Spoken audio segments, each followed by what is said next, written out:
In life, not everyone we meet brings us joy, but good company can light the fires of passion and take us to new heights.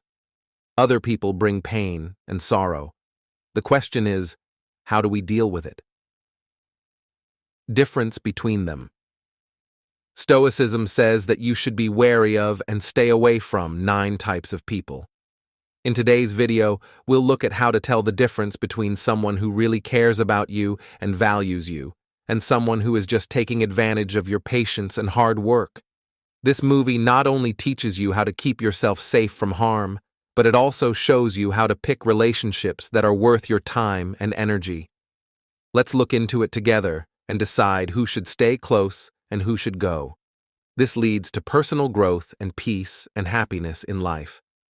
If you're ready for the trip, watch this video all the way through to make sure you don't miss any important lessons from Stoicism. Don't forget to put something down. I agree to the challenge below the movie. This way, we know you're ready to face and get through problems.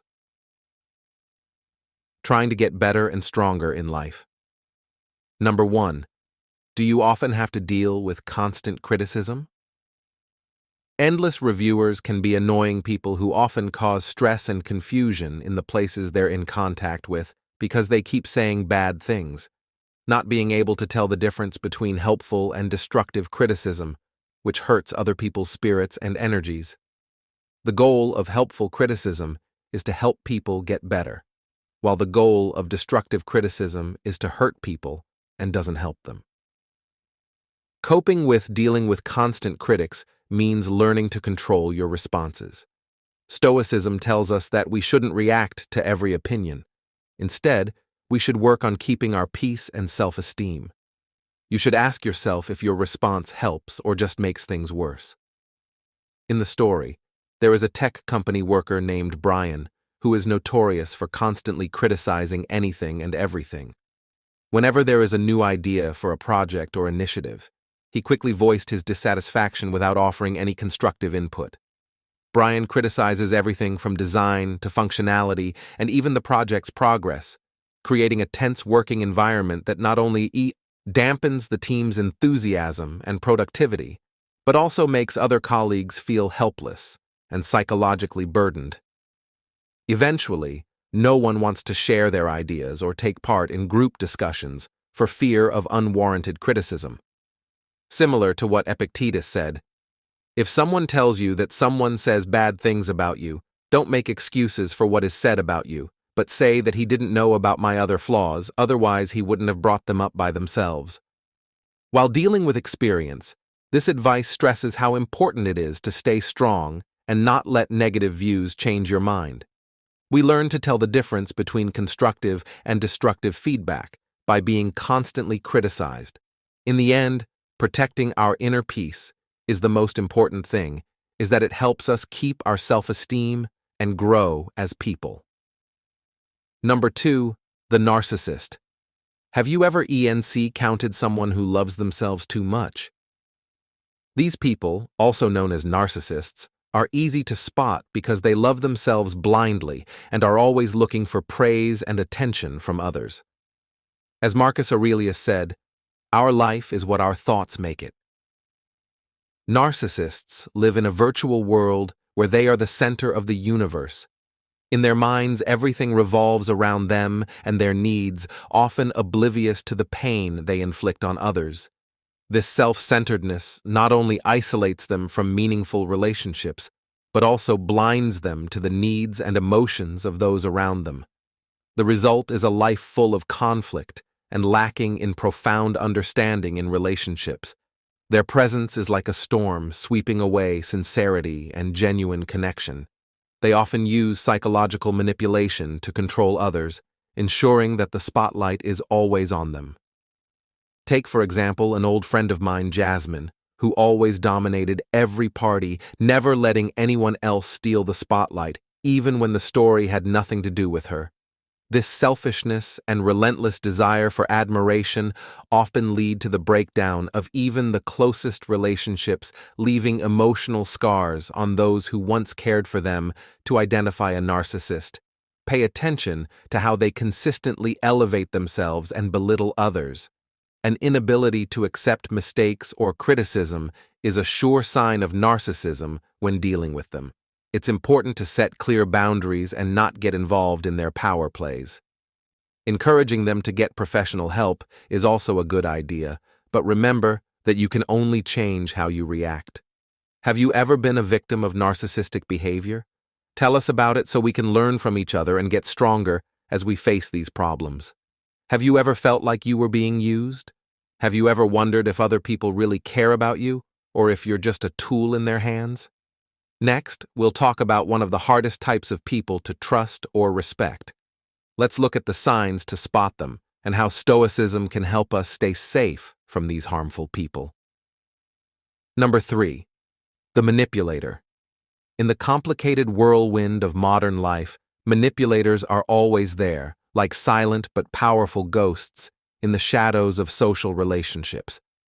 Taking a deep look at Stoic philosophy, we can see that recognizing and confronting them is not just a choice, it's a must if we want to keep our souls pure.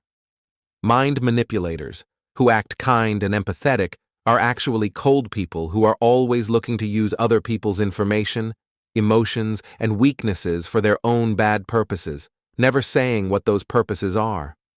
To spot a manipulative person, we need to pay attention to how they talk to us. To get what they want, they often use nice words, promises, or even small threats. Sudden.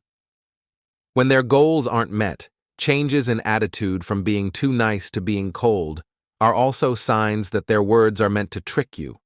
People who are manipulative have a big and complex effect on the people they hurt. Not only do they mess up regular social relationships, but they also deeply hurt the victim's self-esteem and sense of safety over time. Some people may have mental health problems like depression, worry, or not trusting other people. It takes strength and bravery to deal with manipulators. Stoicism teaches us not to let other people's actions affect how we feel. This means we need to think and act in a positive way, staying firm in our beliefs and not getting involved in their power struggles. Taking care of our mental health means getting rid of people who are manipulative and focusing on personal growth and fostering independence. As the Stoic philosopher Seneca said, "It's not that things are hard that we don't dare, it's that we don't dare that they are hard." Have you ever felt manipulated? If so, how did you handle the situation? Tell your story and share your deepest thoughts in the fourth part of comments. From the point of view of Stoicism, the victim, people who act like victims often blame their problems on other people or the situations they're in. They see themselves as victims, believing that injustice has been done to them, and they often look for sympathy from others. This behavior breeds a negative attitude that makes it harder for them to face and overcome problems. Indeed, one of the consequences of interacting with a victim is the spread of pessimism and a passive attitude. This not only affects the individuals themselves, but also hurts those around them. An illustrative example of this is the story of Anna, a marketing employee who feels undervalued by her colleagues and frequently experiences isolation instead of seeking to address the issue directly or discussing the root cause of the discord. She chooses to complain about her situation to those around her. She recounts feeling overlooked in meetings and important projects, and she feels as though everyone is prejudiced against her. The consequence of this behavior is deepening tension in the relationships between Anna and her colleagues as rumors and dissatisfaction spread the work. Environment becomes more burdensome. People begin to avoid communicating with Anna, fearing that their relationship with her may hurt them. Unbeknownst to her, this only makes Anna feel more lonely and pitiful as she fails to realize that her reaction to the situation exacerbates the problem. Stoic theory says that one good way to tell if someone is a victim is to see how often they try to explain their situation and whether they are actively trying to make things better or just putting up with them. Epictetus, a famous Stoic philosopher, once said that we suffer not from the things that happen to us, but from how we think about them. Stoicism tells us to focus on what we can control, like our thoughts and actions, instead of what is happening to us. Victims hurt themselves and make other people's lives hard.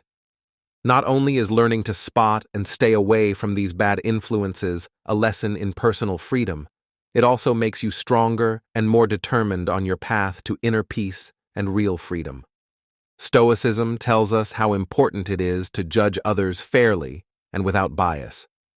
People who judge others without empathy often cause distance and conflict because they see the world through the lens of bias and injustice, which makes it hard to see how valuable others really are. Next, let's talk about why you shouldn't trust and respect judgmental people. Number 5. Have you ever met someone who made you question the direction of your life? I'm sure you have. These people are negative influences who drain your positivity and zest for life. But you know what? If you have the right mindset, you can still thrive even though these kinds of people are around. The critical ones stand out as a particularly bad case. Stoic philosophy says that people who are judgmental often see themselves as victims of their situations and are always unhappy and angry with life. This victim mindset not only makes them less resilient, but also hurts those around them. To avoid getting caught in the blame game, it's important to take full responsibility for all of your actions. In the end, the judgmental ones often try to get pity and attention from others by talking about wrongs they think they've been through without naming them. I work with someone named Kevin. Kevin often says that his bosses don't notice his hard work, which makes him feel undervalued and unappreciated at work. However, if you look more closely at Kevin's actions, it's clear that he doesn't actively look for ways to improve himself or his skills. Kevin avoids projects with a lot of work and doesn't want to take the company's advanced skill training classes. Instead of looking for ways to make things better, he does these things. A lot of Kevin's time is spent complaining to his coworkers about the wrongs he thinks he has been through. This not only lowers the morale of his coworkers, but it also makes the workplace feel heavy. Dealing with the judgmental ones takes patience and wisdom. Stoics tell us to keep our distance and encourage each person to face truth and take back control of their own lives by taking responsibility. Marcus Aurelius said, "You have power over your mind, not outside events. Realize this, and you will find strength." This shows how important it is to not let other people control our thoughts, feelings, and actions. Being aware of this will help us avoid falling into the traps of thinking like victims and instead develop a healthier outlook on life. Ask yourself, do I really want other people's pointless complaints to get in the way of my ability to build a positive and meaningful life? If you have an answer, please leave a comment below the video from the point of view of Stoic philosophy. We know that every relationship has its own set of values, such as honesty and personal freedom. Thank you for watching this half of the video journey. We appreciate every view and your feedback. Please like and share the video to help us, and don't forget to watch until the end. Next, let's look at Stoic philosophy to see the types of people who only show up when things are going well for you. Let's look at deep lessons on how to carefully and wisely find and manage these relationships so that we can make our lives truly rich and important, no matter what. Number 6. The fair-weathered friend. We hang out with a lot of different people, but not all of them deserve our trust and respect. The fair-weathered friend is one of the most common but least trustworthy types of people. Who are they, and how can we spot them? The answer lies in Stoicism. A fair-weathered friend is only there when things are going well and can benefit them. When things go badly, they quickly disappear. They're like leaves in the wind, never really rooted in your life. This type of person is selfish and doesn't care about you. They can be friendly and outgoing, but only when they think the relationship will benefit them. To spot this type of friend, watch how they act when you have nothing to offer or when you ask for help. To deal with these kinds of friends, you need to set clear limits and not let your trust be abused. You also need to know how much you're worth and not let them take advantage of it. Avoiding relationships that aren't stable is the best way to keep your mind and feelings safe. Stoic philosophy tells us to live a peaceful and worthwhile life and not let unworthy people control our feelings or inner peace. A wise Stoic philosopher named Seneca once said, "Choose a guide whom you will admire more when you see him act than when you hear him speak." This powerful advice reminds us of how important it is to be honest and loyal in all relationships. We are often tempted by someone's nice words and flashy appearance, but Stoicism stresses how important it is to judge someone based on their actions, not just their words. This helps us weed out those who don't deserve our trust and respect, so we can build healthy, long-lasting relationships instead of falling for shallow ones. Have you ever had a friend who was always positive? How did you handle the friendship? Let's think about the lessons we can learn from Stoicism and how we can use them to live a better, more meaningful life. The view of their success through the lens of envy and their hearts harbor an unnamed pain. But have you ever thought about what makes them really mean that? And how can we, as students of the Stoic philosophy, deal with and get past the spiritual problems that these envious souls cause? Let's talk about how to stay calm and good even when other people are being jealous. Number 7. The envious in the Stoic way of life. Envy isn't just a sign of negativity, it's also a threat to inner peace. People who are jealous or who are prone to jealousy are often unhappy with what they have and are always comparing themselves to others. To live this way is to be afraid of everything and lose pleasure in the things you own. People who are jealous tend to look at others with critical and dishonest eyes and complain about other people's success instead of working on their own. Have you ever seen or felt someone else's envy? Envy doesn't just show up in negative words, it also shows up in actions. Envious people may try to overshadow other people's successes or subtly sabotage them. They may not be able to enjoy other people's success and instead feel like it's a loss for them.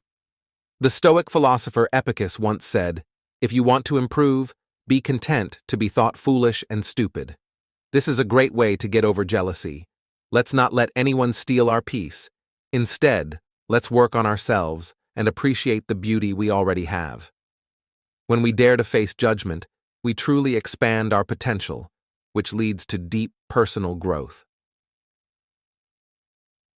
Growth.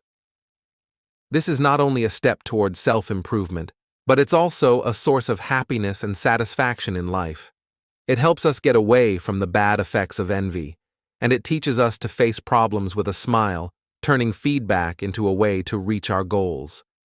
Even though these things may seem like failures at first, they teach us important lessons that help us find and reach our full potential. In the end, by accepting and overcoming criticism, we not only grow as people, but also create a meaningful, peaceful life, free from the chains of envy and unhappiness. Your feedback is very important. How do you understand what Epictetus taught above?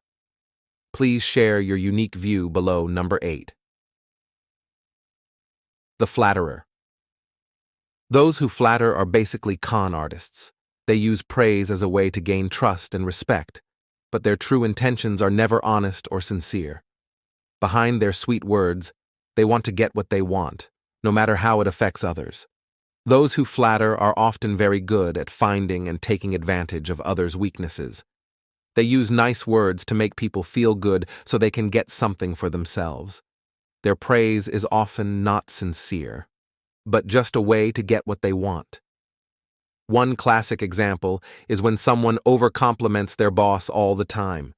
Each compliment, delivered with care and skill like notes in a symphony, not only curry favor with the boss, but also hides their flaws at work.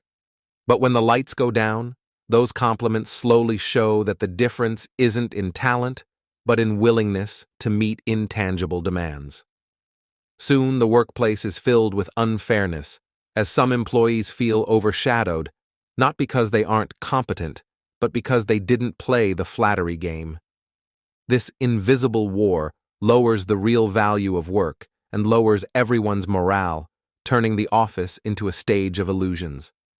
It's possible to lose self-esteem and trust in yourself when you realize that praise is just part of a self-serving game. So how do you deal with flatterers in a healthy way?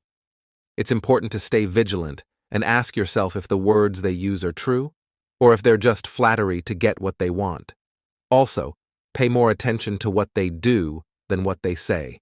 Sincere people not only say what they do, but also do what they say. Have you ever been flattered in your personal or business life? If so, describe the situation. Please share your thoughts, and let's learn together how to tell when praise is truly from the heart. Did you know that people who follow the Stoic philosophy choose the path of understanding and tranquility, while people who spread rumors choose the path of distortion and misunderstanding?